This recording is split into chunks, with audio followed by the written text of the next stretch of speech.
All right, everyone. Hello, hello. Hey there, Michael. Hey, how are you, buddy?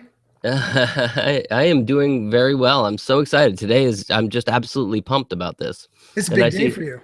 it is a big day. And I see a lot of other people are pumped too. We got Karen says she listens to Michael Porter as often as she can. So do I. Totally agree, Thank you, Karen. Karen.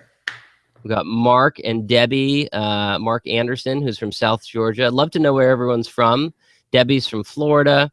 We got John Morgan here as well. Where are you from, John? He said he wants to raise the bar in his speaking.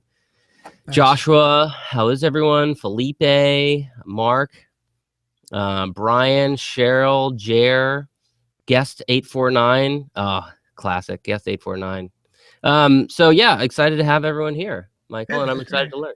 to learn. I didn't close my door yet, so let me close my door. I'm a consummate professional. I believe in closing my door, which I probably should have done already. Hold on. That's the first tip. Close your door. Okay. Okay, how's the weather in New Hope?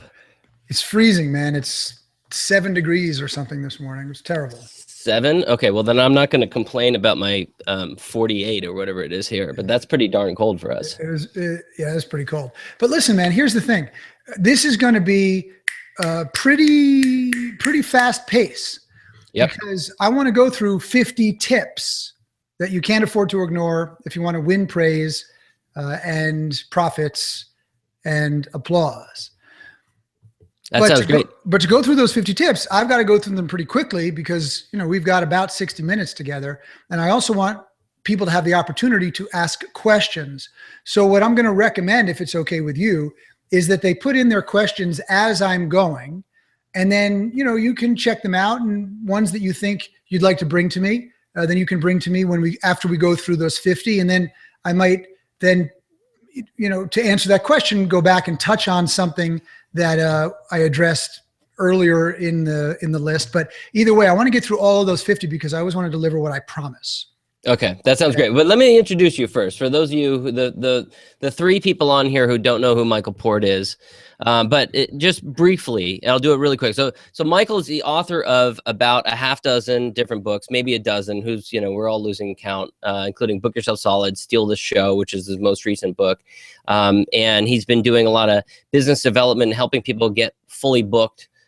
Primarily service professionals, but all kinds of business owners. And I know so many people who say that Book Yourself Solid just was such a foundational book for them, and me as well. And I've been so privileged to develop a friendship with Michael over the last couple of years. And he's someone that I have tremendous respect for. And I'm so excited to support him as he's been moving into helping people with more performance, the performance elements of speaking. So we're going to be talking a lot about that here. And that's all I'm going to do. I'm going to turn it over to you so that we can spend the time on the 50 tips. We have a lot of tips to get through here. So Michael, it's an honor. I'm excited to listen. I'll just mute myself. Oh, no, absolutely. So guys, here's the thing. What I'm going to do is reference my tips from the wall in front of me. So if you see me look up, it's because I'm looking at the next tip. I have behind the camera, what I see, I have an entire wall that's a whiteboard. And so I wrote out all of the tips. Well, to tell you the truth, my assistant wrote them all out. Her handwriting is much better than mine. I couldn't read what I wrote.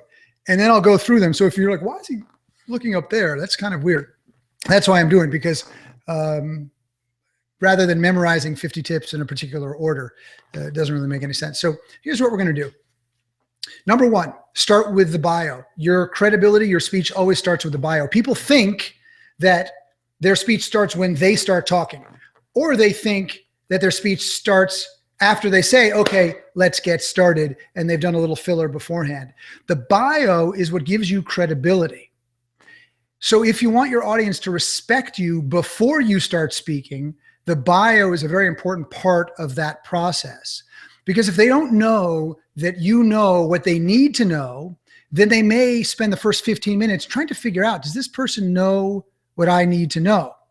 And most of you here already know a fair amount about me and my background as an actor with an MFA from the graduate acting program at NYU, with credits on Sex and the City, Third Watch, Law and Order, real credits, guest starring in recurring roles, All My Children, 100 Center Street, and many films and hundreds of voiceovers. That was my bread and butter for a long time.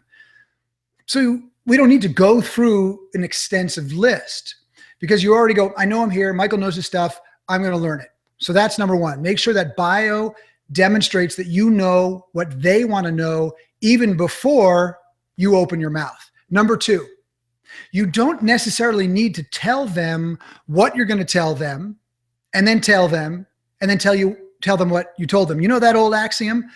It's fine. It's good. I'm not saying it's wrong. There are lots of times when that is perfectly appropriate and it makes sense and you should do it. However, it is not a golden rule. It is not something that you have to follow. Think about this. If you turned on the TV and you were going to watch an episode of Homeland and the lead character gets on the screen at the beginning and looks at you through the lens and says, hey, listen, here's what's going to happen in the episode. There are going to be some terrorists. They're going to threaten to blow up a building.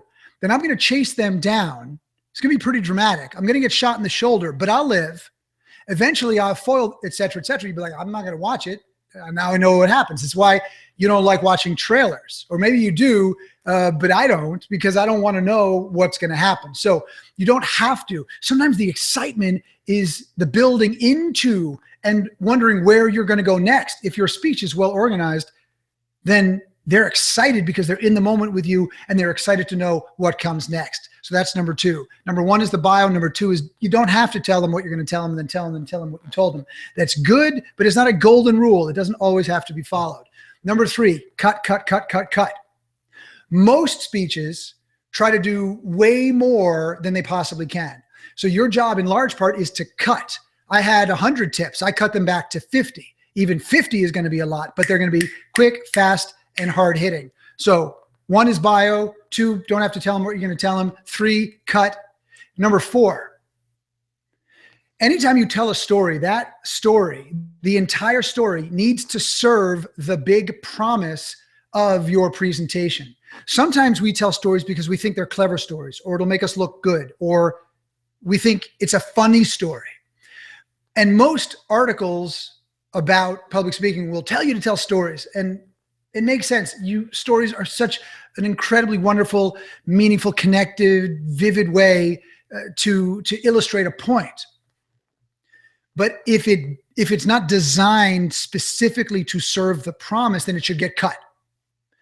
Number five, it's essential that we demonstrate that we understand the way the world looks to the people we serve. So if I was going to go out there and do a keynote about public speaking, I would demonstrate right off the bat that I understand that most people don't see themselves as performers. Most people have never had any acting training. They never wanted to be an actor. They don't want to be an actor. Most people have fear around public speaking because often it's a high stakes situation and they don't know how to rehearse. How would you know how to rehearse? Nobody ever taught you that. I went to graduate school for acting, so of course I know how to rehearse, but it's not something you would learn in school. So it makes sense that you wouldn't know what to do. And it makes sense that you're scared. So I need to make sure that you understand that I know the way the world looks to you, because if I don't, then you may say, yeah, but he doesn't really get me. He's different. So this way you wouldn't have to listen. Okay, that is number five. Number six, then you show them what the world could look like. Show them what the world could look like, and show them what the world could look like if they don't take your advice. So on one hand, you need to show them what the world will look like if they do take your advice and go after the promise of your presentation, and also show them the consequences of not achieving that particular result.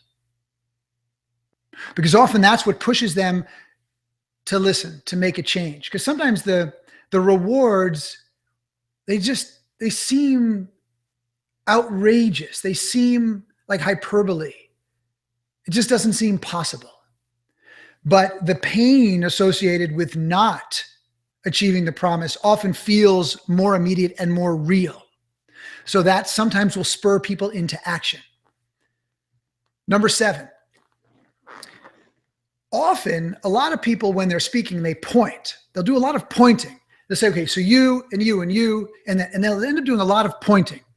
And often it can start to feel aggressive. Even if an audience member doesn't they're not recognizing why they feel a little bit like they need to sit back in their chairs. They may not realize it's the pointing, but often it is. And in some cultures, pointing may look like you're holding a gun, and nobody wants to have a gun pointed at them.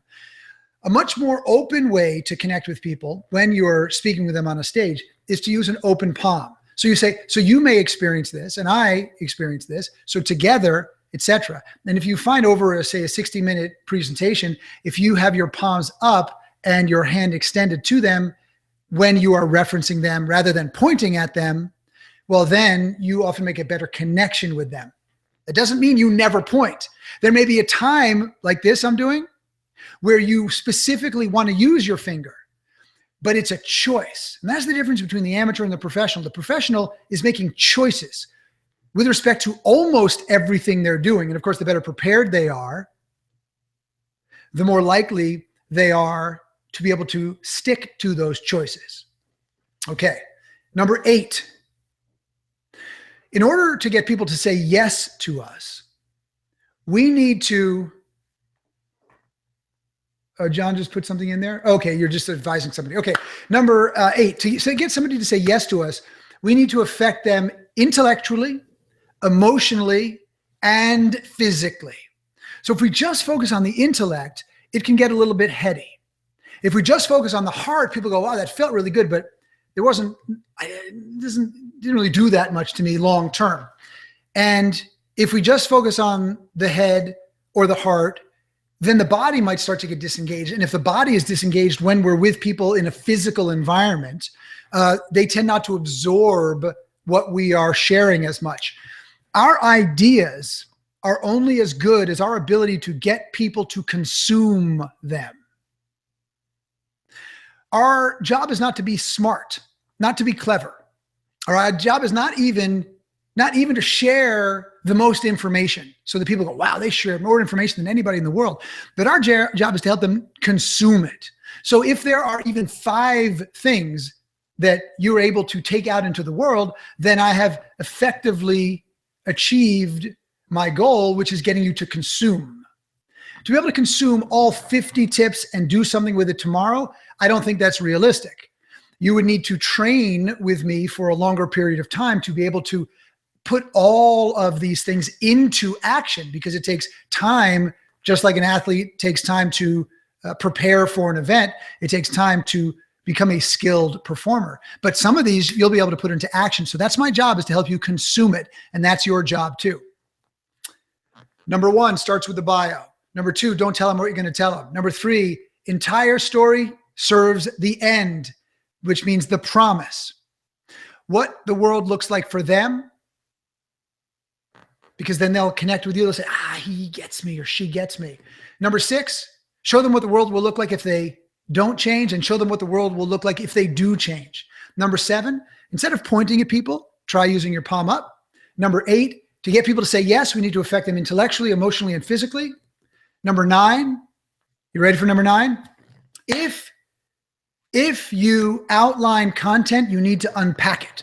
Very often, somebody will give a presentation. They say, I'm going to talk about X, Y, and Z. But by the end of the presentation, the audience goes, wait, I don't think I heard Y. Did you hear? I don't think I heard Y either. And so sometimes when we start, we say, I'm going to show you this, I'm going to show you this, I'm going to show you this. And then it doesn't get fully unpacked. And the audience feels that they were gypped out of something that you said you were going to give them. So our reputation is based on our ability to make commitments and fulfill them. So incredibly important. And the way people perceive your speech is often based on whether or not you are able to deliver on the promise of that speech. Number 10, props. Props are such a wonderful way to make a connection with people and to get them to experience an idea. For example, I saw a TED Talk where a gentleman was trying to demonstrate how much oil is used to create one Big Mac. So he could tell you it takes X amount of oil to create a Big Mac, and people are like, oh, that seems like a lot. But instead what he did is he said, here, I'll show you. He took out a big pitcher of oil, put it on the desk. Oh, on the table. He also had a Big Mac right there. So Big Mac open, you could see it. Then he took out a big picture of oil, and then he took out a glass and he filled up the glass. And he said, nope, not that much. He took out another glass, filled up that glass. Nope, not that much. Took out another glass, filled up that glass. Nope, not that much. Took out another glass, filled it halfway and said, that's it. 3.5 glasses of oil to make that one Big Mac. And people in the audience just went, oh my God. So it was incredibly powerful. That's an illustration of a concept, and it is much more effective than just putting that on the screen. You could put a slide with, here are 3.5 glasses, and that's what it takes. That might work, but not as effective as actually using that prop in the real space. Number 11, contrast and extremes. There are different types of contrast. There's delivery contrast, there's emotional contrast, there's content contrast, and the more contrast you have in a presentation, the more effective it often is. Now, as long as it's well organized, it doesn't mean just all over the place, from one thing to the next, to the next, to the next, without organization. But sameness often gets boring. So if my voice the whole time was like this, after a while, you would probably get really bored. And even this amount of listening to this is almost unbearable. You'd be like, I can't take it. So the contrast, the extremes of delivery contrast, emotional contrast, and content contrast, different ways of delivering the content using different frameworks that we teach, numerical frameworks, chronological frameworks, problem solution frameworks, et cetera, et cetera. You keep interchanging those throughout the presentation. It keeps people on their toes. Same thing with emotional contrast. They're up, they're down, they're curious,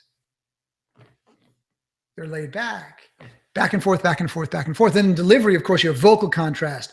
You have visual contrast as part of delivery. You're in the audience, you're back on stage, you're using video, you're using props, lots of different contrast. People are working with each other in groups, then they're paying attention to you. Then they're on their own, then they're paying attention to you. There's back and forth. Good. Number 12, moving forward. You're always trying to drive forward. Do you see how I'm moving this all forward? I'm driving this forward. I'm not sitting back and go, all right, so 12's moving forward. And, you want to move forward. I'm moving it forward. We're driving forward. And each person has a different style. And we teach each person to be an individual and to amplify their own style. Well, first define it and then amplify the most compelling parts of themselves. So I would never expect you to perform like me or John or anybody else, only you. That's what we're looking for, the individual. Nonetheless, if we're telling a story, the story drives forward. There's a goal, there's an end, there's somewhere we're trying to get. There's a punchline, there's a resolution of some kind. So that is number 12. Number 13. Number 13. Audiences like to think that events are spontaneous, that they're happening in the moment for the first time. And interestingly enough, the more rehearsal you do, the easier it is to create that kind of spontaneity. It seems counterintuitive. People often think, well, if I wing it, then it'll seem like things are happening for the first time. Well, that may be true, but they may not connect very strongly with it because it may not be very compelling if you're just winging it. If you've done a lot of rehearsal and you're well prepared, so much so that you can throw away your information, like I don't need to, once I know what number 7 is or 13 or 10, I can then speak to you because I know this information. But it's not a script. I haven't gone through this as a script, but I can still teach you what you need to know about that particular point once I know what that point is. So preparation plus improvisation, that creates spontaneity. And that's our goal. That's what we're trying to produce. Now, when I do a keynote, it is often memorized, the whole thing. And I throw it away completely when I walk up on stage, and everything that I've done, it comes back organically. So I don't do something different than I prepared, but I do it in a way that it often feels like it's the first time. Now, the audience knows, of course, this couldn't be the first time because he's a professional. This is what he does. Just like if you go see a Broadway play, oh, well, this is not the first time they did this play. They do this every night. But my God, I felt like I was in an experience that only happened to me, only happened this particular night. And that's what's exciting. Number 14, stand and land. So moving on stage is critical. Understanding how to block your movements on stage is critical. And often speaking teachers will tell you, don't move and speak at the same time. Don't walk and talk at the same time. But you can walk and talk at the same time. We do it all the time in real life. If you do something in real life, you can do it on stage. You just don't want to walk on the important moments. You want to stand and land the critical ideas, the punchlines, the resolutions, the things that have weight. And then you want to sit in that. And you want to use the space around it. That's very, very powerful for people. So you can have lots of movement, lots of energy, but when something that's really important needs to be delivered, everything slows down and gets more still. So you stand and land. Number 15.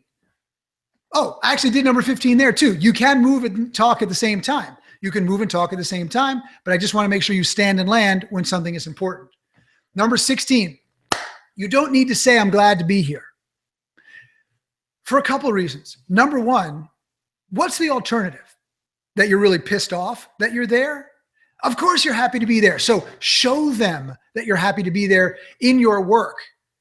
Show them that you have reverence for the stage, that reverence for them, that you will fight as hard as you possibly can to help deliver on that promise, to help them get what they want. That's your job. That's why you're there. It's not I'm happy to be here. Thank you very much. No, it's much more than that. Additionally, it's pretty much what everybody has said throughout the whole day, that they're happy to be here, happy to be here, happy to be here, happy to be here. But you don't need that. It's just filler. So you can get rid of that. It's different often on a radio interview or even an interview like this, because the host says, hey, it's great to have you here. So you might say, thank you. I'm really excited to be here. It's okay. It's not the worst thing in the world if you do it on stage either, but it's not necessary. And that's the thing. We're cutting out the things that aren't necessary. Just try to get to what's needed. Number 17, when you're telling a story, you don't need to tell them that you're going to tell them a story. And you don't need to ask them that you're going to tell a story. So for example, sometimes people say, can I tell you a story? And God forbid you have a heckler in the audience who goes, no, that's not, I'd rather not. Could you go back over that thing you were talking about with Google Analytics or something, whatever your topic is? Then you're like, well, no, I was actually it wasn't really a question. It was sort of a rhetorical question. I was going to tell you the story. So you don't need to ask them. It also often weakens you. But remember, there isn't one right way to do anything. Sometimes there may be a time when it makes perfect sense to ask them, but it's a choice. It's an intention, as I mentioned before. Just like right now, I went like this. That's an intention. There's thought behind it. I didn't rehearse this to do this, but I can see myself while I'm performing. Why did I do this? Because I wanted to give a little other emphasis, a little dig into how important that is, that we don't need to do everything the same way. Just make choices with respect to what you're doing.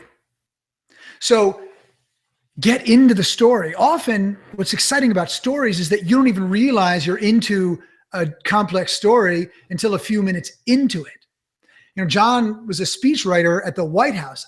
It's highly unlikely that when John wrote a speech and there were stories in the speeches, and I imagine there were many stories in the speeches, it's highly unlikely that the introduction to the speech was, let me tell you a story. And then the president went and told the story. No, of course not. They just get into the story. Number 18, every rule is meant to be broken.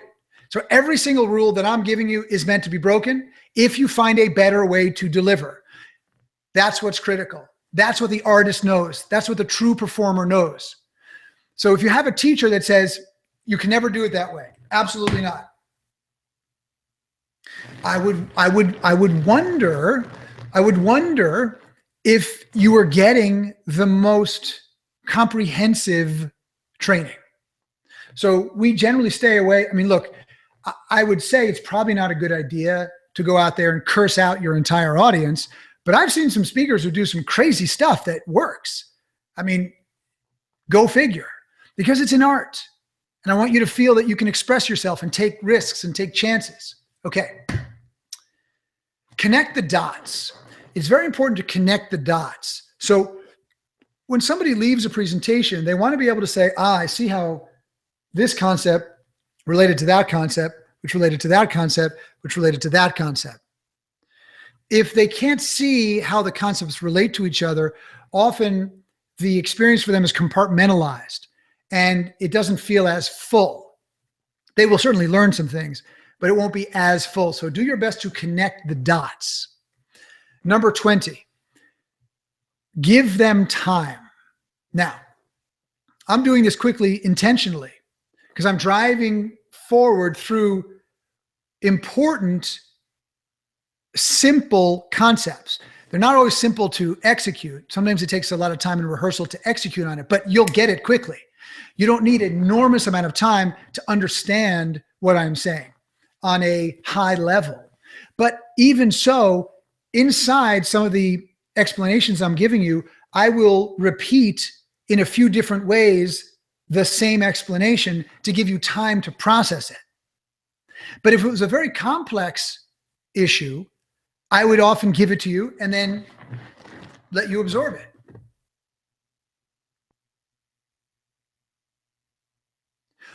Often people are nervous about silence. It scares them a little bit because, you know, you're just on the stage or you're in front of the camera and you're not doing anything. You think you should be doing something. But often the audience is really happy with just a few moments to process.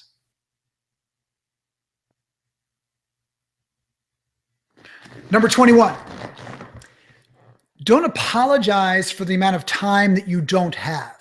For example, sometimes you'll see a speaker come out and say, listen, I only have 20 minutes and I'll do as much as I can. I wish I had more time with you, but I'll do as much as I can.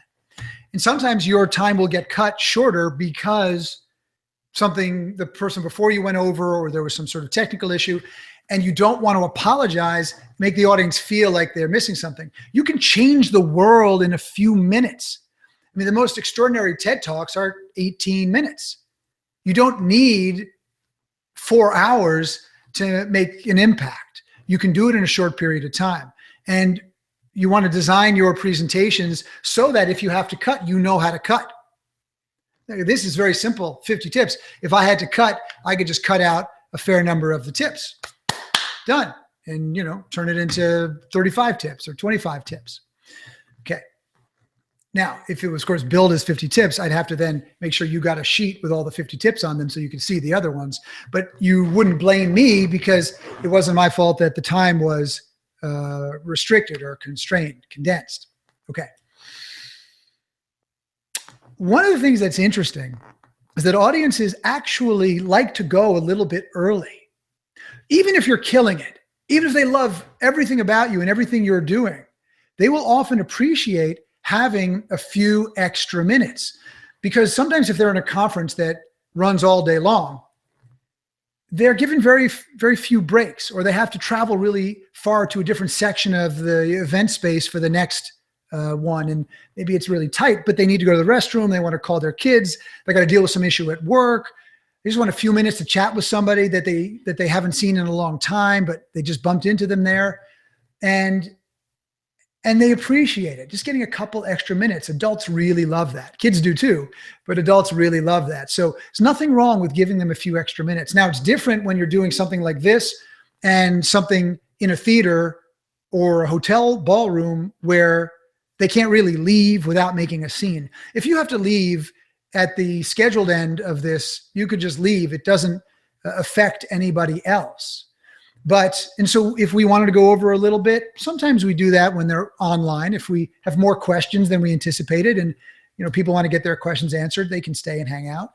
But it's very different when you're in a space with the people. So ending a little bit early is good, and generally designing your speeches to be shorter than the time allotted is a good idea, because generally most people put way too much. They have way too big an airplane for not enough runway. So they pack too much in and they can't really get to it. 23, if you have a self-proclaimed expert in the room who, instead of asking questions during the questions time, often wants to give you examples, in my experience, try to enlist them. Try to enlist them early on. Let them make a couple points. Give them the floor just a little bit. Recognize them, support them, flatter them, and generally they won't feel as much of a need, to keep trying to interject. And definitely don't debate. Don't argue. Don't debate a point with somebody in the audience in a way that might continue to create more debate. You'll lose your status quite quickly. Jerry Seinfeld, often when he's dealing with a heckler, he'll often say, "You seem angry. What's wrong?"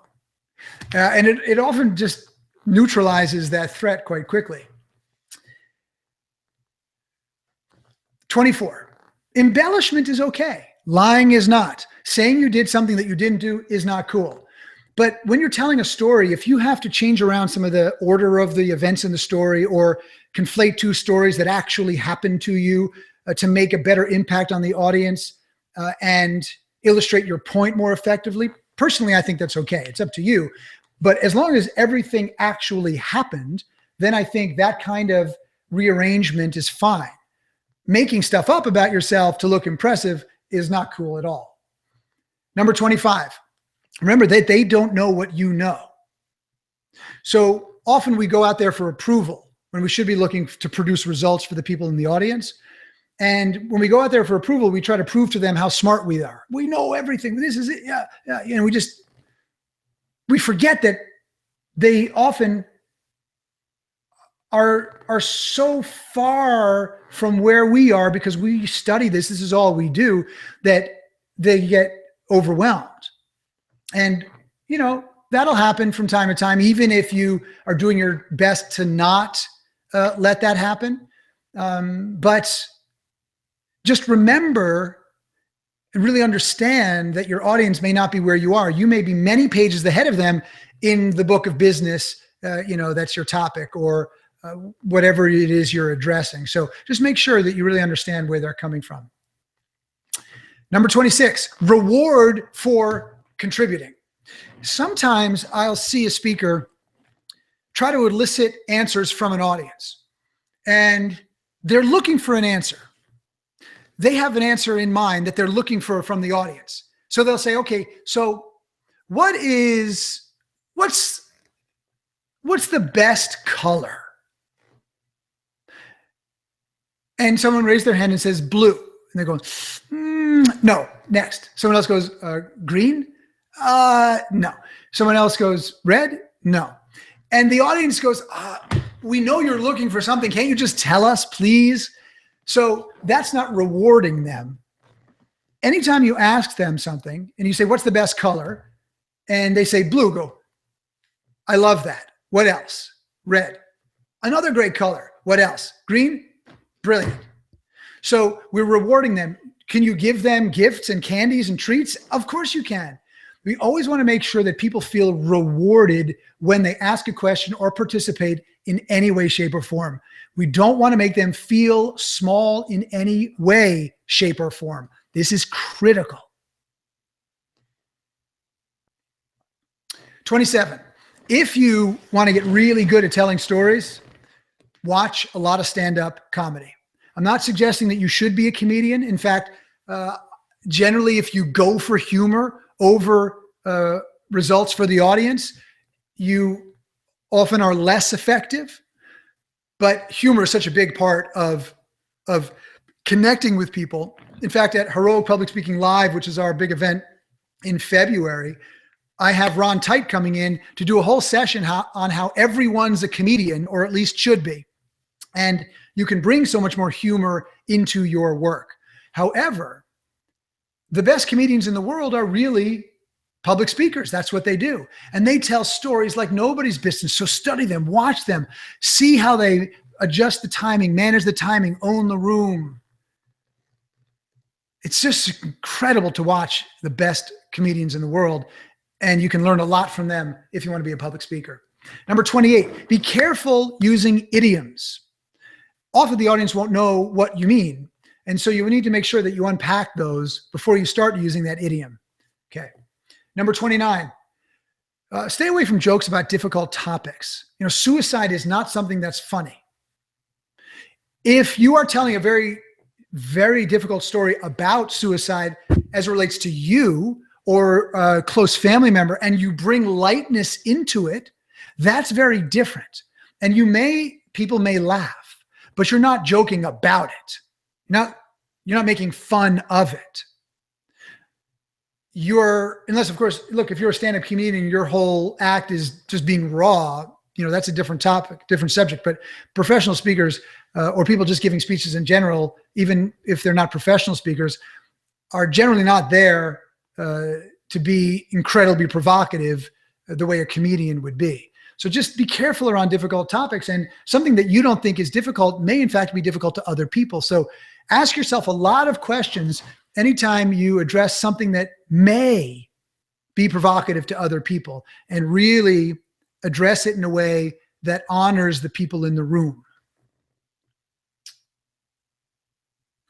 If you're going to tell a group of people about something, you need to tell them why you care about that. I had a gentleman in one of our master classes a few years ago who was a naval officer, and he was asked to give a speech for midshipmen. Those are the people that are in the academy. And he wanted to give a speech on domestic violence that occurs in the military and what to do about it. But when he was rehearsing, and the way that we do the master classes is there's lots of people in the audience, he's on stage, and I'm coaching him during that. And then we get feedback from the audience. The audience didn't really understand why this was important to him. But a topic like that is a really big deal. And in order to really connect with the speaker, you got to understand what their connection to it is. But he wouldn't tell them because he thought they would lose respect for him, because he had been involved in something that was difficult for him to talk about, and didn't really shine a very kind light on him. But he learned from it, and now he's trying to do something about it, but he still wouldn't talk about it. And what I said is, you're going to have a lot of trouble connecting with people unless you tell them why, unless you're honest with them about this. I don't know what he did, if he went on to incorporate it or not, but it was pretty clear that the audience needed to know why this was important to him. Number 31, boom, boom, bang. Use the rule of threes. The rule of three is the comedian's best friend, but it applies to rhetoric as well. When you're introducing a concept, you can use 3 different words that mean the same thing, but allow for a rhythmic, enhanced approach to delivering that particular idea. So rule of 3 says 1, 2, 3, or 1, 2, 3, bang. So it's usually wait, wait, wait, deliver the punchline. So you see those threes just keep popping up all over public speaking. And you start to feel it when you notice it. And often what I need to do for students is actually hold them back, actually have them wait, wait, wait, wait. They need to say it in their head sometimes before they deliver a punchline or a resolution to something, because they want to get it out there so quickly, and they feel like 3 seconds on stage is 3 minutes. But wait, wait, wait, boom, makes a big difference. Okay. Number 32, understand stage blocking. This is a very, very big topic, but know that you can plan out where you're going to be on stage for an entire presentation based on the transitions in your material, the type of material you're presenting, and the connection that you'd like to make for that audience. It's a big topic. It's something that we address extensively in all of our work, but just start to pay attention to it in yourself. Where are you on stage, and why are you there at any given moment? Number 33, big moments often ask you to be on center stage. It's not required. Sometimes you're in the audience. Sometimes you're sitting down on the stage, at the edge, at the lip of the stage, sitting there connecting with them. It's not required, but you don't want to be lost upstage somewhere in a big moment. You're creating a visual picture and a kinesthetic relationship between you and the audience. Number 33. Oh, no, that was number 30. Number 34. When you start a speech, Avoid entering straight to center stage, turning to them and saying, I'm happy to be here. Because they're watching you walk the whole time. You've seen this, I'm sure. They come out, they're introduced, they walk, not looking at the audience. Then they get to center stage, stop and say, hi. As soon as they see you, you want to be connecting with them in some way, communicating with them in some way. It doesn't mean verbally. It might be with your eyes, with your smile, with your face, with your body in some way.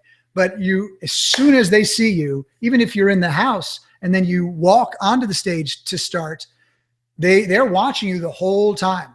So it starts that physical connection with them as soon as they see you, not just when you start speaking.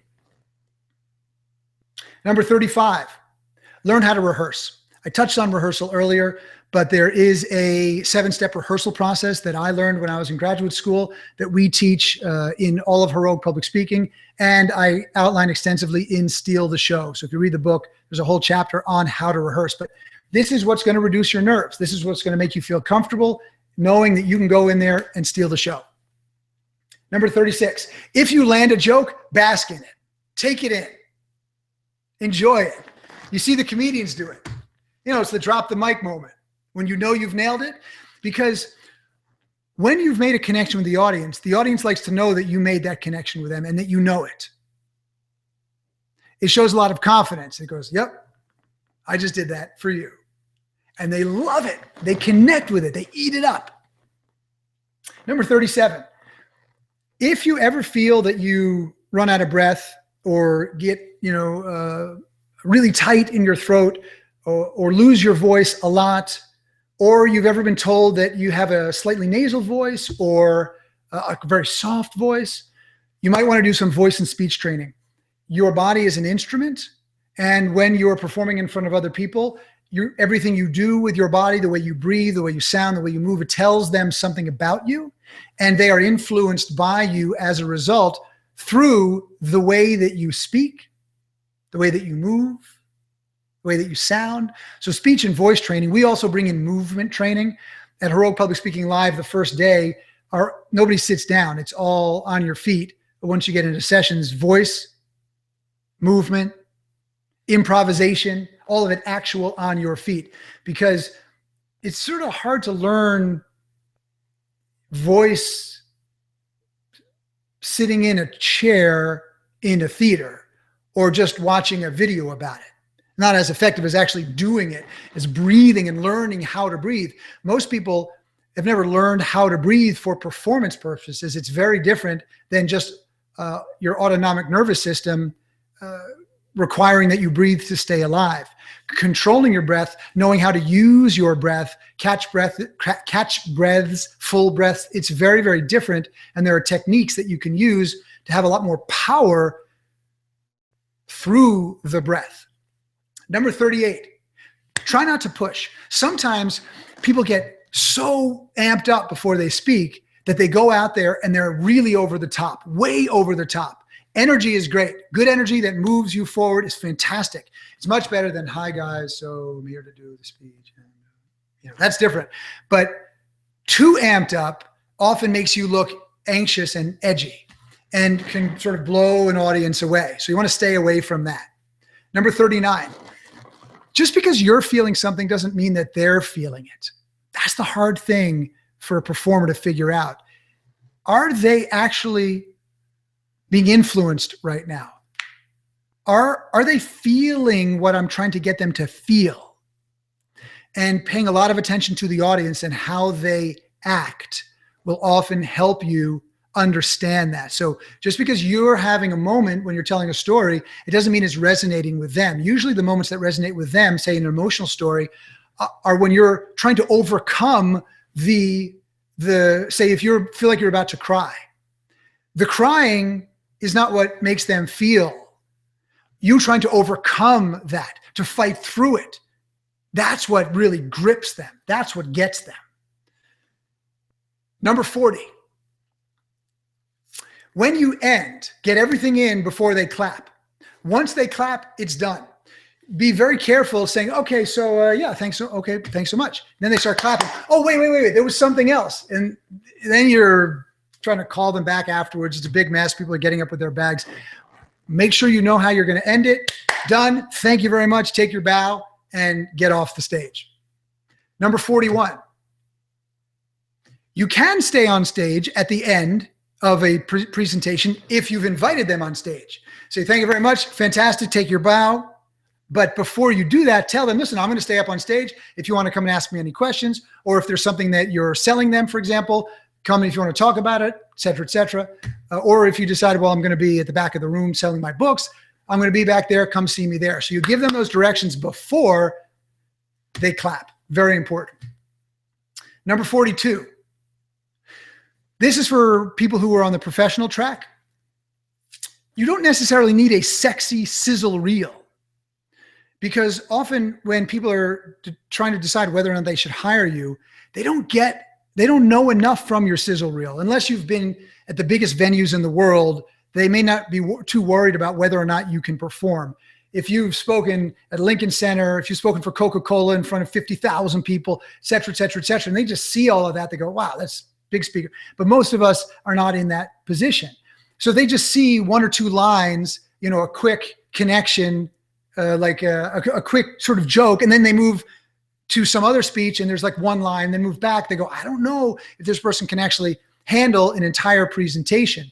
So often demo videos, and the demo videos that we do with our clients are 5 minutes that take one speech and create a trailer from it that feels like a completely full presentation in 5 minutes with a through line and an arc.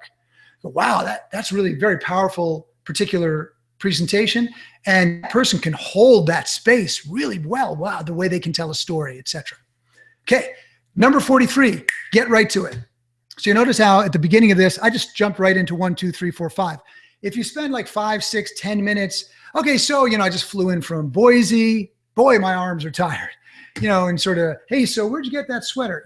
There may be things you do with an audience right at the beginning to create a connection, but it's all chosen. It's not filler. It's not filler. So this way you don't have to ever say, okay, let's get started. Because remember, as I said before, you got started a long time ago. When the bio was read, that's when the speech started. When they first saw you, that's when they made their connection with you. So it's already started some time ago. Number 44, when you are telling a story, try to stay away from the storyteller voice. The storyteller voice is something like this. There was a time when I was younger and I had a lot of hair, but not just any kind of hair. I had thick black hair. All of a sudden, where did that voice come from? You're talking normally, and then you go into, now it's time for a story. So you don't need to do that. You tell a story. It should feel as fluid and natural as anything else that you've been speaking about during that presentation. Number 45 actually is a repeat, and I put this repeat here on purpose just as a reminder to reduce, reduce, reduce, reduce. So really look at your material and see what can get cut. Keep only the most important things that are going to help you deliver on your promise. Number 46, you don't have to slow down. This is counterintuitive and may seem, when you first hear me say it just now, completely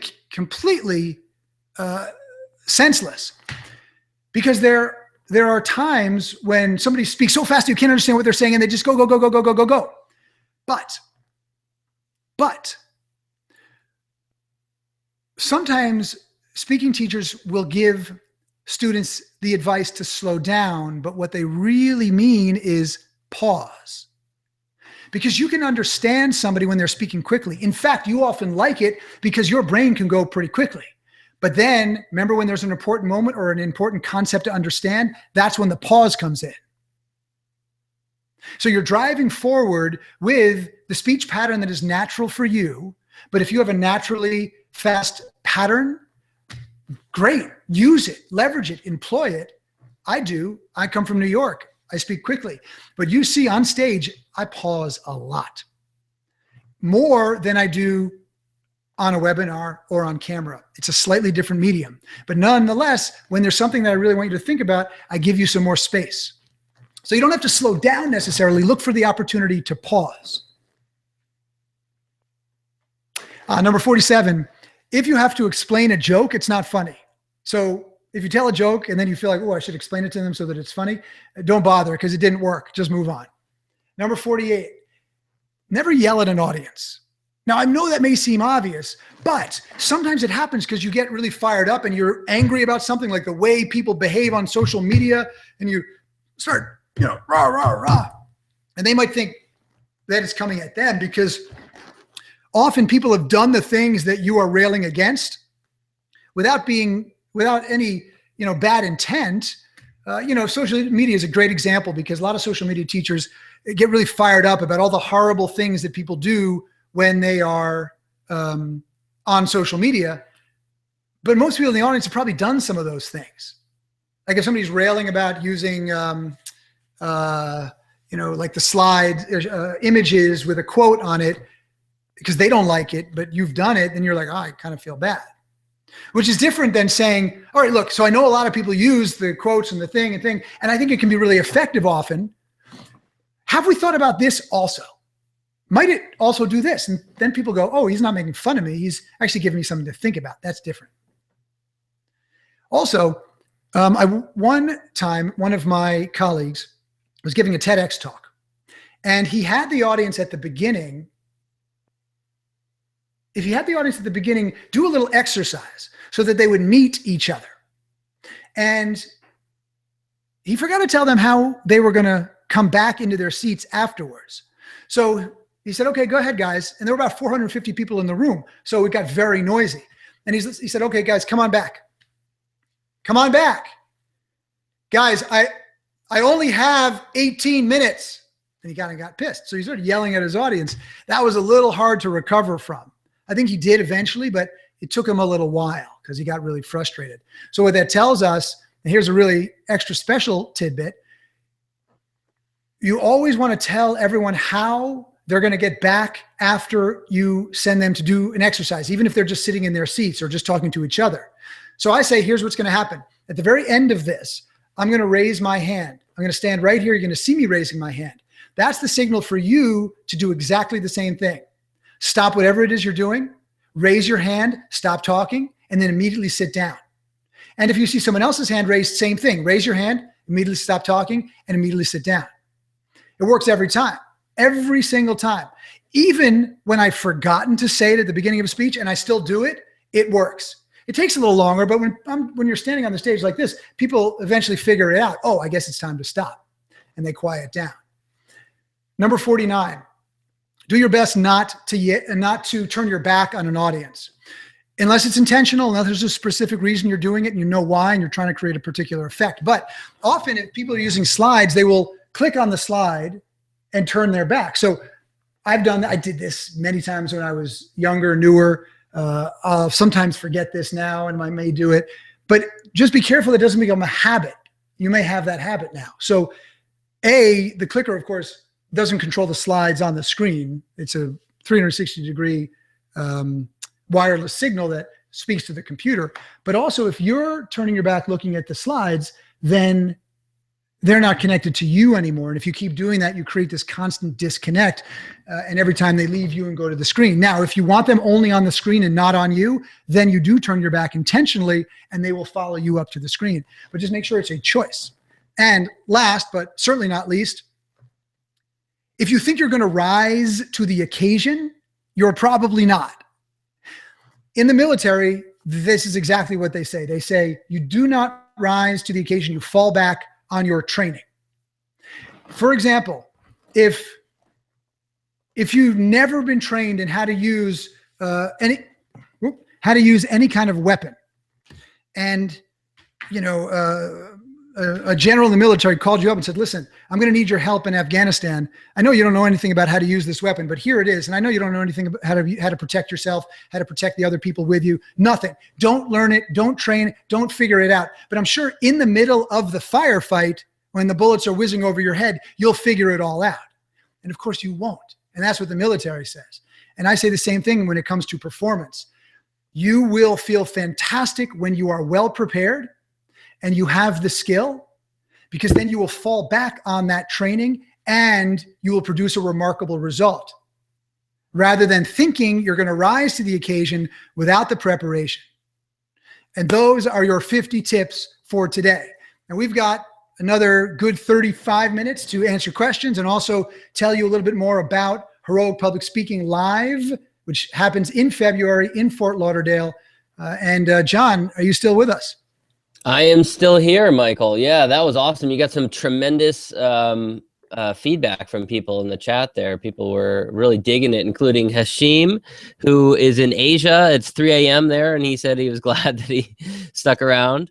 Cool. Well, one person asked for a quick rundown of all 50, which might take a little longer, but I wrote. Yeah. Go ahead, John. Or do you? I know that you had an ebook at one point. Is there somewhere people can grab that? Absolutely. So at heroicpublicspeaking.com, you can download these 50 tips so that you'll have them and you'll be able to refer back to them at any point. And of course, I articulate each one in a paragraph or two to make sure that you understand it. So you can pick that up. There's also some videos at heroicpublicspeaking.com that you'll get for free once you opt in. So that's a great place to get that. Cool. Yeah. Do you want to talk about the before we do Q&A? Do you want to talk about heroic public speaking a little bit more? And I know just briefly, because I don't want to make the whole thing about that. But for those of you that are interested in training, in being with us and with our teachers and with other budding professional speakers and already very experienced professional speakers, go check out heroicpublicspeaking.com / and actually if you do / John, it's got a $500 discount there. Okay. So I think so if I understand correctly, heroicpublicspeaking.com / John will give them a link to sign up for it with a $500 discount, right? But they won't be able to read about the program. The program, they need to go to heroicpublicspeaking.com / live. That's LIVE. heroicpublicspeaking.com / live, LIVE. And John, maybe you can just pop that into the chat box for anybody that needs it there. And don't buy it from there because you'll spend more money, but that outlines the entire event. If you do decide you want to come, then use heroicpublicspeaking.com / John, and that give you $500 off the regular price. If you decide to be a VIP, which is the next level up, go ahead and sign up for that. And then we will actually sign up using the discount, the regular admission, then send us an email at dan@michaelport.com. Dan is the director of admissions, and he can help you upgrade to a VIP spot if you'd like. So dan@michaelport.com. Yeah, and I'll just say I know a number of people who went last year, including a couple mutual friends of ours, Omar Zenhom, Jordan Harbinger, some friends who did the advanced training with Michael, which was just tremendous. I saw the sizzle reels that were produced for Dr. Jeff Van Meter and for Jordan Harbinger, and really amazing. So I just wanted to compliment you, Michael, on everything you covered here. The idea about connecting the dots, making sure stories have a point. You see that so often. People tell some story. Where's it going? What? Yeah, like, well, why did you bring that into this? Yeah. That should not have come in here. Yeah, and that's why the story takes work. So the first time I tell a story about something that happened to me, it's often going to be rambly. Yeah, I'm gonna. But if you work it and sculpt it, and if you use the 3-act structure, another tip. Here's a bonus tip for you. The 3-act structure is how you design and sculpt, mold your stories. Act 1 is the exposition. That's the given circumstances. It's everything you need to know in order to understand what's about to happen. Act 2 is the conflict. That's when something changes and things get a little bit out of control. And the more conflict, the more exciting it is. And then Act 3 is the resolution. That's when everything gets wrapped up. Of course, in a fairy tale, it's everybody lived happily ever after. In a Quentin Tarantino movie, everybody's dead, blood is all over the floor. Or a comedian, of course, it's a punchline. But it's the resolution and the longer the story, the more valuable, the more worthwhile that resolution needs to be, because it's got to be worth waiting for. Now, there are a couple of people who asked this question, and their question was, how do you train yourself in using the right amount of moments of silence in your speech? Well, I don't know necessarily that it's about training yourself in that there's like one right amount of silence. It all depends on what you're sharing and how you're sharing it. So if you're just teaching, let's say I was going to teach, okay, so here are the here are the three things you need to know, or two things you need to know about washing your hair. You should put shampoo in, lather it up, rinse it out, then put conditioner in it, and then let it sit for a few minutes, and then rinse it out. I don't need to take a long pause and stare down the audience, because it's not very complicated. It's not very deep. It's not super important. The context is always what's key. How does what you are saying relate to the audience member in that given moment based on what you're trying to accomplish? And that will often tell you how much time they need to absorb it. A couple other questions that we had here. Carlos asked, could you please unpack intellectual, emotional, and physical? I think this is point number 8, especially the latter. Yeah. So if you want to get people to say yes to you, you want to affect them intellectually, emotionally, and also physically. And notice how I repeated the question so that everybody knows exactly what we're addressing. Because if I just answered, people might be like, wait, which one was he talking about? So this way, you said 7, so I knew you said 7, but it's actually 8, so it's close enough.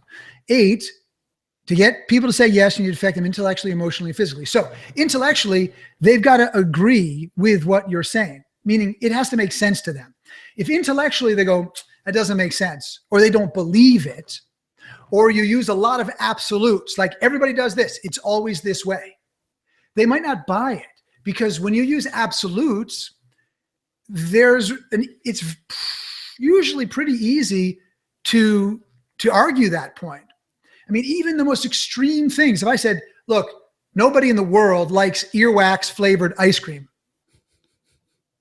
most people would say, yeah, probably. I guess most people don't like earwax flavored ice cream. But, you might sit there and go, you know what? I remember this guy, Fritz, in middle school. That dude used to pick his ears and eat it all the time. I bet he would eat earwax flavored ice cream. So even something as ridiculous as that, there might be somebody in this world who likes that. So we want to actually create room in our arguments for their opinions. So we might say, I don't think, you say most people probably wouldn't like earwax flavored ice cream. It's not negating your point or downplaying it. Yeah, that's true. I would agree with that. Doesn't mean everybody. So intellectual argument is very, very important to make sure that it's sound. Secondly, emotionally, if you want them to do something about your intellectual argument, they need to feel. So how are we connecting with them emotionally? How are we stirring their heart? And then physically, how are we connecting to them physically? What are we getting them to do physically? In my Think Big Revolution keynote, you can search, actually it's probably at michaelport.com. Just scroll down, you'll find it, but also on YouTube, if you just put in Think Big Revolution, you'll see an excerpt of that particular keynote that I do. And there are times when I get people up on their feet taking selfies with each other in really fun, connected poses. Well, now they're feeling connected physically.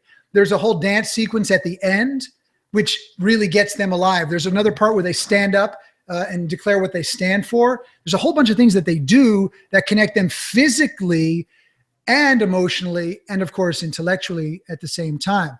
Now, note that all audience interaction should be proportionate to the amount of trust that you've earned. Really important. Audience interaction should be proportionate to the amount of trust that you've earned. So I wouldn't ask them to do the big dance sequence at the beginning, unless they were people that I've been working with for 5 years.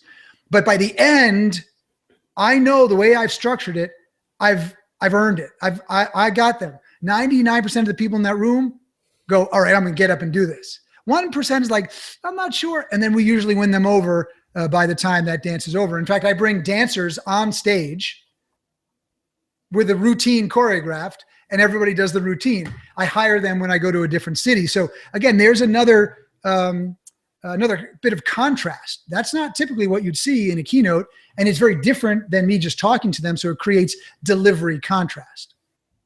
Okay, good. Bayo asked, what about the colors and nonverbal communication associated with what you wear when public speaking? So generally, when we're on a stage, we stay away from blacks and whites. Whites often get washed out or get too hot under hot lights. So, and it also can be sheer when the light is shining very strongly on it, which is not you don't want to wear clothing that's sheer. Blacks often are problematic because often the backdrop is black and then you look like a talking head, which can be problematic. So when we're choosing our clothing, we want to make sure that our choices reflect the environment that we're going to be in. But with that said, we also want to make sure that we have costumes. For example, there are certain things that we know work well for us on stage. We feel good in it, we move well in it, and it represents our brand identity very well, what we're trying to tell the audience, because what you wear tells the world something about you all the time. If I was going to give a speech in a formal environment, I wouldn't be wearing this. This wouldn't be right. But I'm home. If I was dressed in a suit right now, it would look a little bit weird. So because of the environment that we're in, I know that the casual approach, as long as I don't look bummy, works just fine. If I want to take off my shirt and wear just my t-shirt with, our branding on it, that works, fine for this kind of environment as well. However, again, remember, this is a however. All of our choices tell the world something about us. So Amy and I, often when we are teaching, I wear black and she wears white because we want our students to be the colorful ones. We actually want to fade into the background. Now, Amy makes sure that her white is not sheer, right? She has enough experience on stage to know that. But I don't want to be the one that everybody's looking at. I want my students to be the one that everybody's looking at. I want them to be colorful. So this way, I'm sort of everyman. When you see the Think Big Revolution keynote excerpt, you'll see I wear all black again there. Why? Because I want to be everyman. I want to be everyman. I don't want to be unique. I want to be just like them. I want them to see themselves standing up there in that particular role. And that's my choice. Would it work just fine if I wore a blue shirt and, black slacks or blue pants? I mean, yeah, of course it would be fine. But, I still make those choices because they will have some influence in some way on some people. Okay, another question. Hapworth. One more thing. Sorry. Shoes. Make sure you're wearing shoes that you can move well in and that they're not the first time you wore them. When I got married, I got new tuxedo shoes and I wore them for a week every day to break them in, because if I hadn't broken them in, I would have had trouble walking and my feet would have gotten blisters if the first time I wore them was at the wedding. It would have been really uncomfortable. Women, especially, please be careful in the high heels. Sometimes I know high heels, I know they help like enhance the line of an outfit and they often make you look taller and you think that makes you have more gravitas on stage, but it often can work in the opposite way, because sometimes when you're in high heels, you don't look stable. Even if you feel like you're not going to fall over, it may look to the audience a little bit unstable and that you're not planted firmly in the ground, and we need you to have gravitas. So be careful when choosing shoes that they're not really, really high, and you can be very powerful on stage without a lot of height.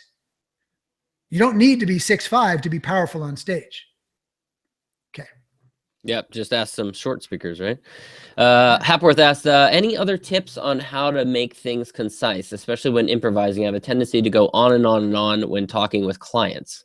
That's something else. So can you put together some sort of outline for yourself and make sure that okay, I know I want to start here, then I'm going to go here, then I'm going to go here, then I'm going to go here.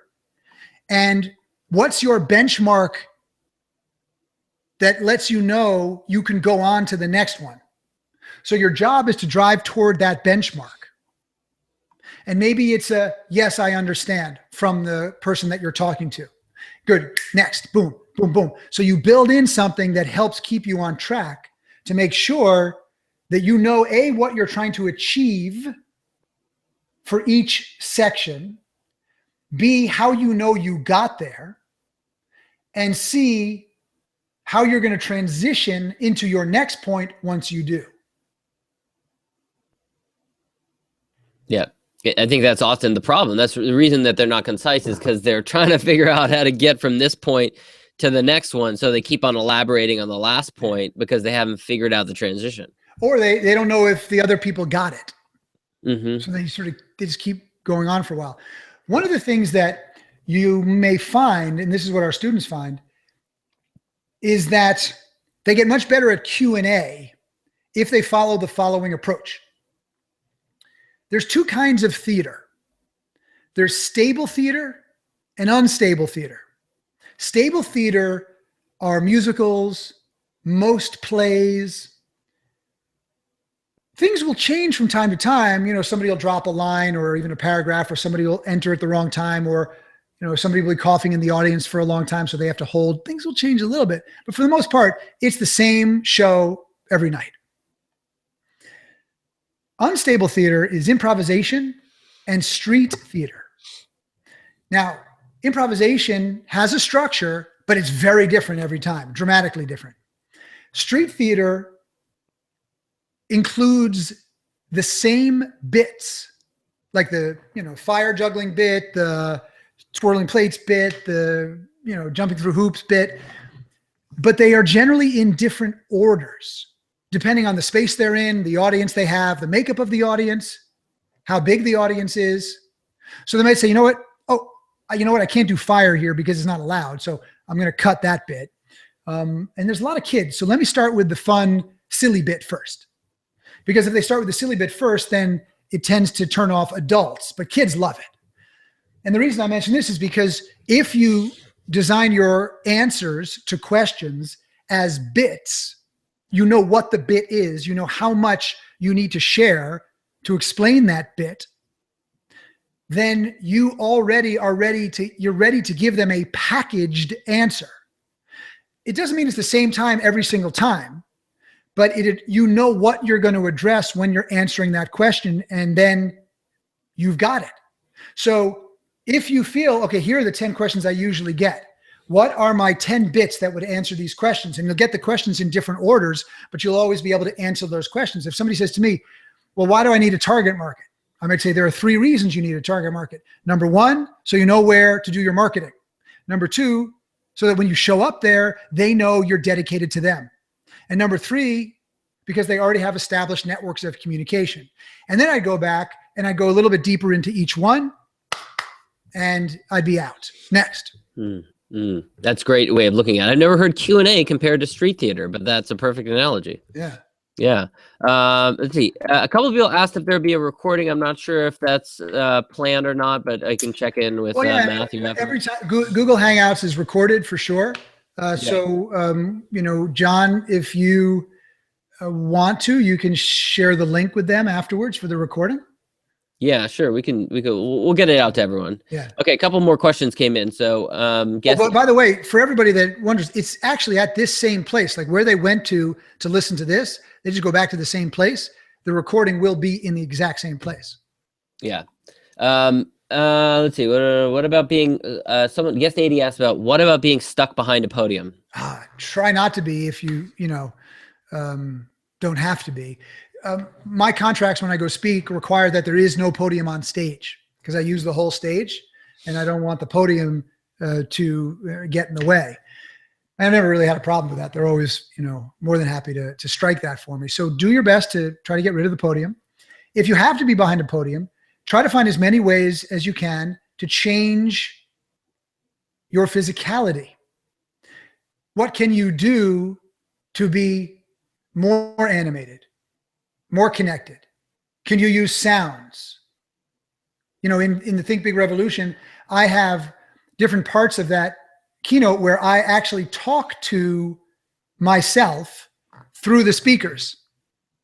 That's recorded, and then I have a conversation with myself. There's another time where I have a conversation with other people to demonstrate a point by giving them a scene rather than just telling them.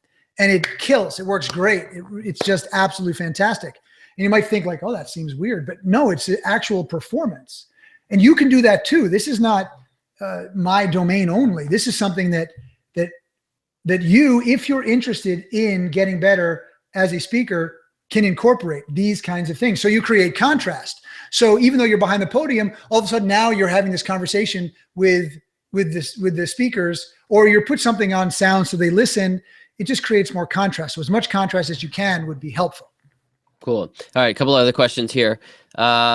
One person asked, they said that if you can only make 2 or 3 days of Heroic Public Speaking Live conference, is it still available? I imagine it's still available. I guess the question is whether it'd be worthwhile for them to go. Absolutely.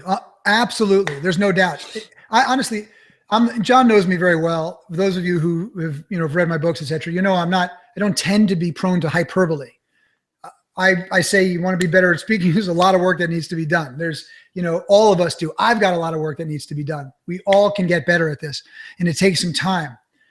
But I can guarantee that even if you came for 1 day, you'd get more than your money's worth.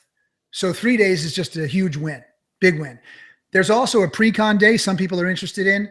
It's a full day just on how to book more speaking gigs, taught by one of my colleagues who's excellent at that. And Grant Baldwin. Yeah. They may know who he is.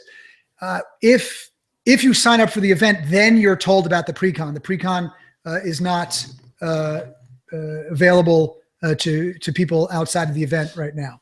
Yeah. Okay. A couple other questions. One person asked, Hapworth asked, sometimes a client may start conversing and we go off topic or off tangent. How do I bring them back without feeling like I wasn't interested or ignoring what they were saying, especially if time is a factor? They're talking about a one-on-one type of situation. Sure. So I'll give you some thoughts on that off the top of my head. I focused more on the performance side of public speaking, but I do know that if people want to share, let them share. If he really enjoys telling you the story about, the time he hit a hole in one, let him do it. Because if he feels that you're forcing him back to what you want to talk about, then he may feel that you have an agenda that doesn't take his needs into consideration. Everybody has an agenda, but my agenda is I want you to come to Heroic Public Speaking. And I think if I tell you that, you're like, okay, that's fair. That makes sense. That's what you do. You make these events to train us. You want to help us. I get that. But if I don't tell you what it is, but I try to sneak it in there, you know what I mean? And I'm all sneaky about it. And then you're like, not cool at all.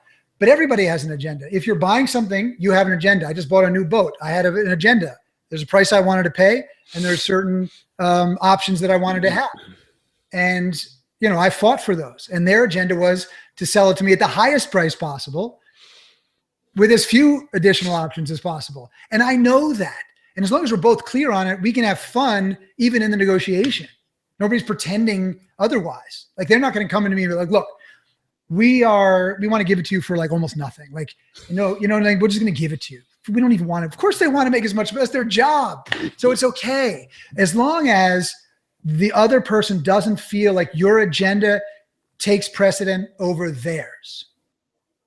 That's the key.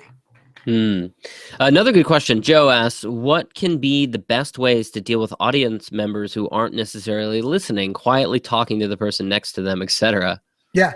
Well, there's a lot of different ways, and sometimes you find it in the moment.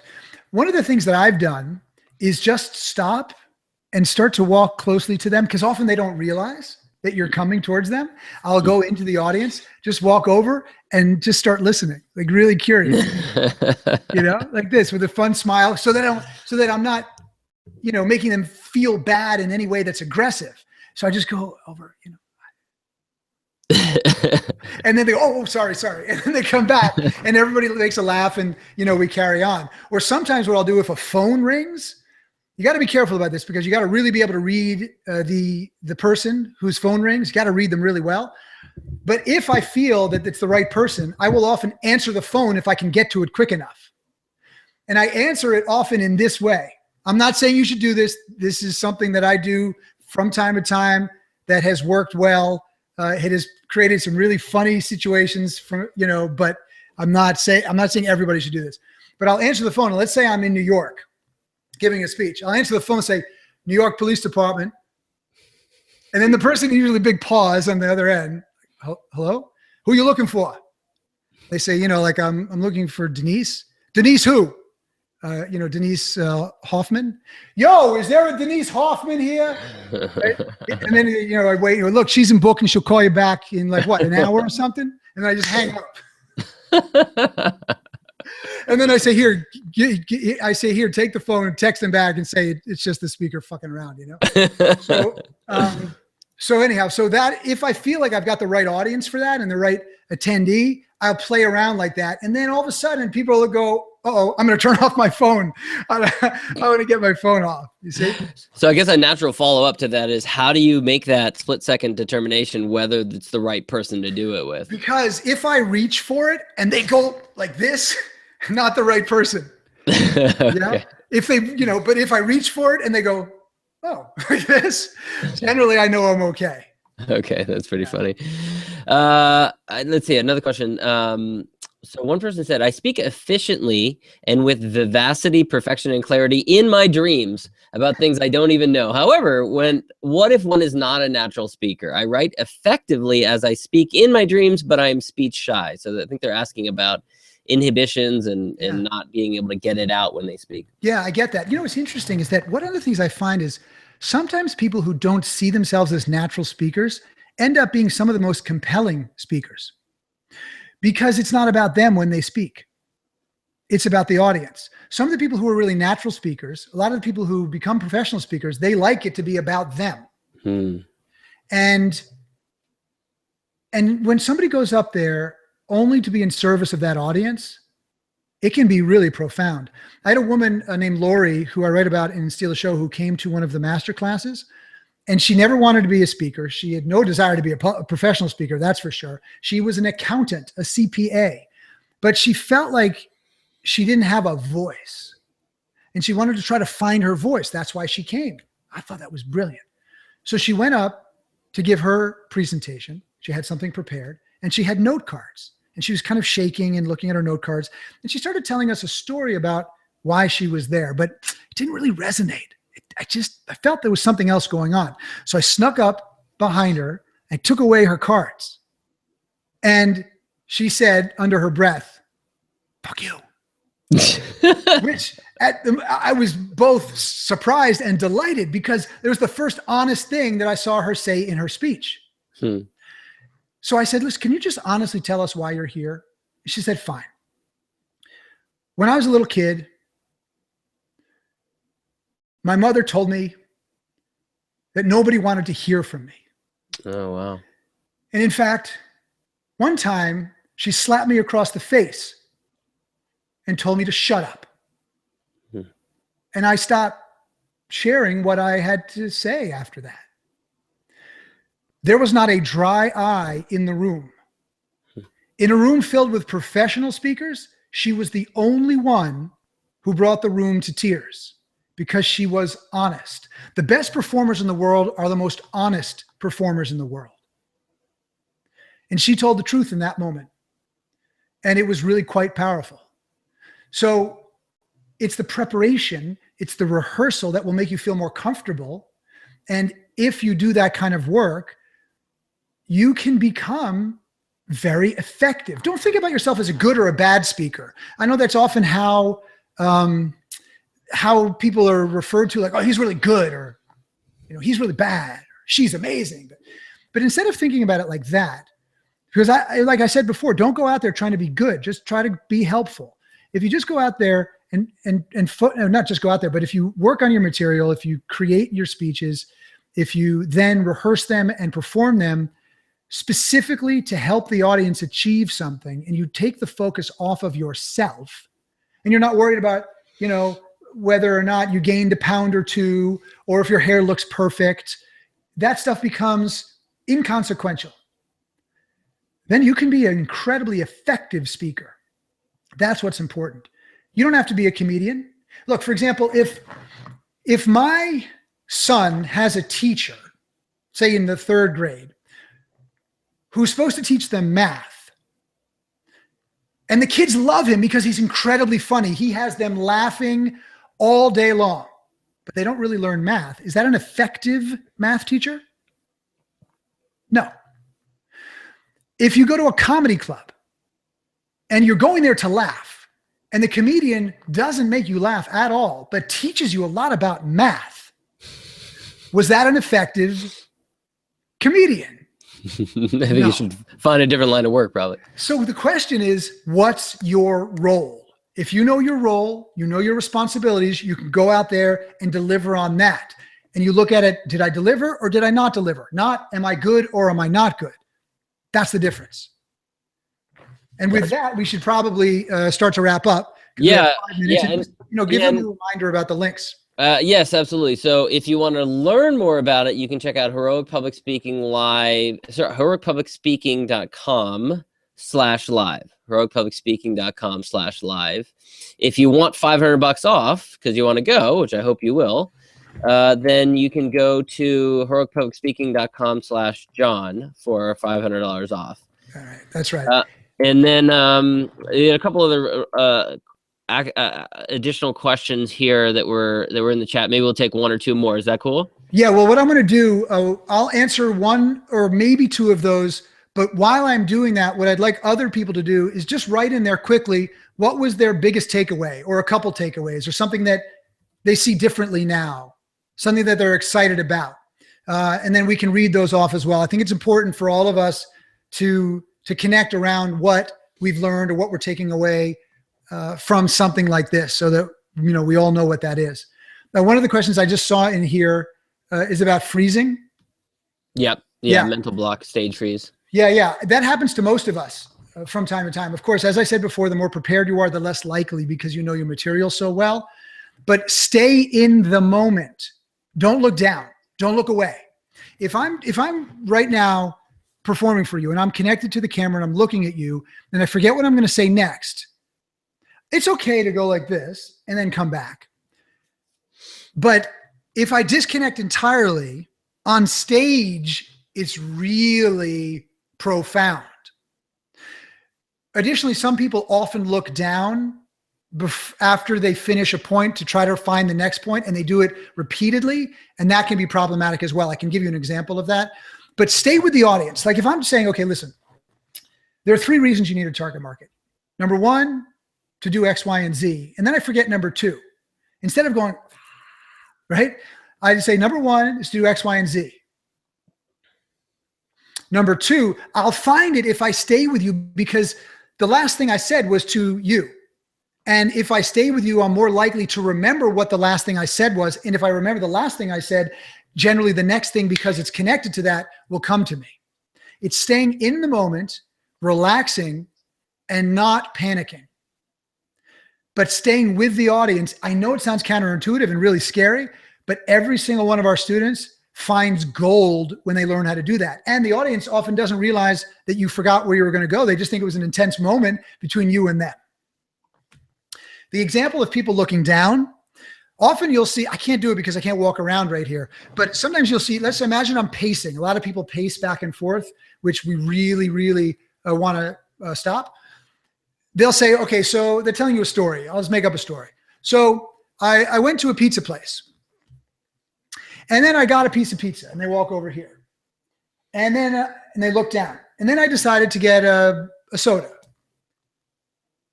and they keep looking down to come up with their next thing. The audience really disconnects from them each time they look down. So start to notice that, see if you see that in yourself and see if you see that in others. What I please hope you do not take anything that I teach you and go out in the world and be critical of others with. Please. I think you can be a performer or a critic. But I don't think you can be both. If you spend your time criticizing, it's going to be hard for you to take risks because you know that other people are going to do the same to you and you feel like payback will be coming. So recognize if somebody's doing one of these things that you go, oh, yeah, I think there's a better way to do it. If they're friends, give them the suggestion. If they want it, say, hey, I heard this, I was on this webinar and this guy was saying, what do we think about trying that? Or, you just leave it and you focus on your own work. So often, I ask friends who are very, very successful if they spend a lot of time criticizing others or writing critical reviews or talking badly about things. And usually they say, no, not really. I don't really have time for that. I'm doing my work. So be a performer, not a critic. Okay. So true. Great stuff, Michael. All right, good. Thank you very much. And any other final words here? Well, just real quick in that last minute, why don't you read off a couple of the things that people were saying were really important to them? Yeah, we're getting some great feedback here. So we had Debbie said the power of 3. Joshua said prep plus improv equals spontaneity. Don't worry, I'm a better speaker than speller, he says. Guest 917, takeaway, contrast and extreme. I want to dig into that more. Fulfill the promise, connecting with my audience when you dry. Brilliant. I think maybe meant like freeze or something. When you freeze. Okay. All right. Like dry up, you know? Yeah, it was a good investment of time. Learn the things I'll be using and checking out on the websites. Joe said, rehearse your speech to specifically help the audience achieve something. I saw a couple of people say that. Carlos said, honor your audience. Great material. Filled up pages with jewels. Virginia, big thanks for this presentation. So much good information. Also said, takeaway, just because you feel something doesn't mean that they do. That was a really good one. Be honest as possible. The emotion rule of 3s. I also really liked your part about if they see you fighting through the emotion, they will connect with you about that. I think that was really good too. Jeff says, you don't rise to the moment, you fall back on your training. Prepare, prepare, prepare. It's great. Fantastic. What a wonderful place to wrap up. John, thank you so much for giving me the opportunity to serve your audience. If anybody has any questions about Heroic Public Speaking Live, just send them to dan@michaelport.com. We never take the opportunity to be of service lightly. We love this work and we love you for doing it. Great. All right. Thank you, Michael. Okay. Bye-bye.